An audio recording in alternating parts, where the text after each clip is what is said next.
stars, twilight has fallen. Time for another chapter of The Fall of the House of the Azure Pimpernel. Chapter 7, Secrets in the Steam. The royal baths of Castle Doom were alive with the rhythmic hiss of escaping steam and the earthy scent of volcanic minerals. King Porkchop, a portly figure swathed in a white terry cloth robe, sighed contentedly as he settled onto a heated bench. Across from him, a stark contrast in both build and demeanor, sat his brother, Thaddeus. Thaddeus, perpetually shrouded in an air of dissipation and debauchery, ran a hand through his thinning hair, leaving glistening bare streaks behind. "Ah, Porkchop," he rasped, his voice hoarse from countless nights spent drowning his woes in strong women and stronger ale. "The only solace a king has is this gilded cage." Porkchop grunted in agreement, the effort causing a ripple across his belly. "Stressful times, brother. These so-called enlightened nobles are getting a tad restless. Equality this, representation that. Nonsense, all of it. Where is their goddamned gratitude? You'd think they long to work for a living their damn selves." Thaddeus snorted, a humorless sound. "Equality? We are the living embodiment of inequality, Porkchop. How did Maggie put it? If opportunity were equal, it wouldn't be opportunity. We sit on our gilded thrones while commoners sweat and toil, as designed by God himself. But I do admit, we are the poisoned chalice." Porkchop bristled slightly. "Now, hold on there, Thaddeus. We built this empire on the backs of strong men and cunning minds. We earned our advantages, our rightful place." Thaddeus threw back his head and laughed, a harsh barking sound that echoed through the steam-filled chamber. "Earned it? We plundered, brother. We gaslit with a church we engineered so we win. We stole from the weak and conquered the strong.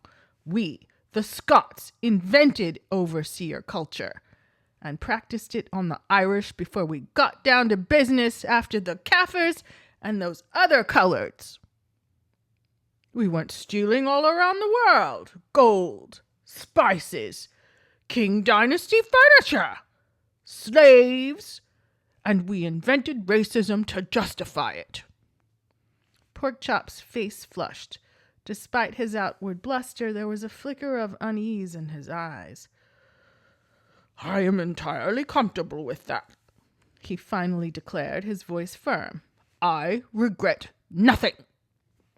Thaddeus chuckled, a hint of fondness in the sound.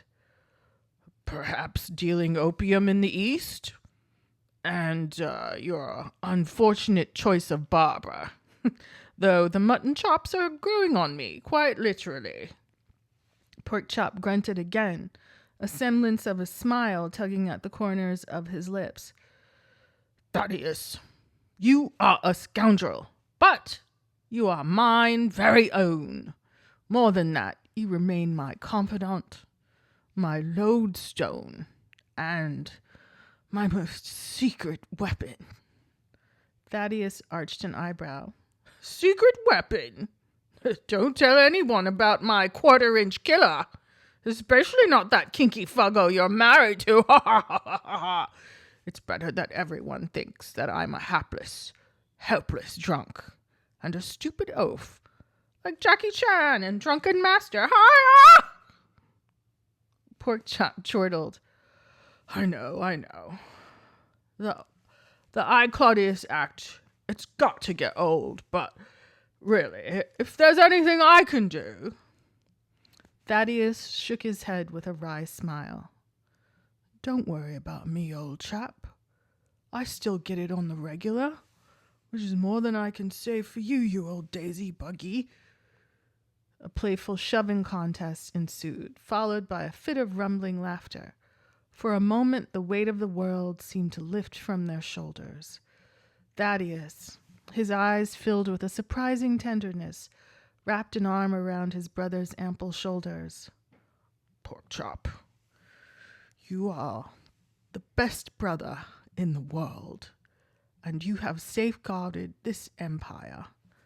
When these jumped-up commoners and turd aristocrats think they can take this from us, they best know that I have something on every last one of those rat bastards.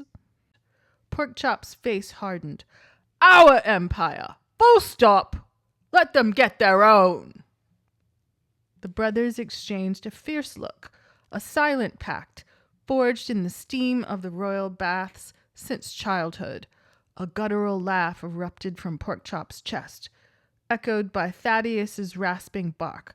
The sound transformed, growing into a unified roar, a primal declaration of dominance. As one, they rose from the bench, heading towards the showers. But before disappearing behind the cascading water, they joined hands, reciting a forgotten verse in a low, guttural voice. Deeper than honor, deeper than pride, deeper than lust, deeper than love, is the getting of it all, the seizing and the holding on.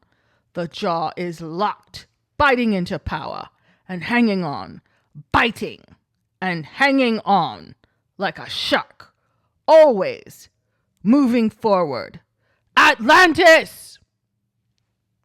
With that, they disappeared behind the curtain, their voices fading into the hiss of the steam, a chilling reminder of that ruthless hard core that pulsed and slithered beneath the veneer of a civilized empire.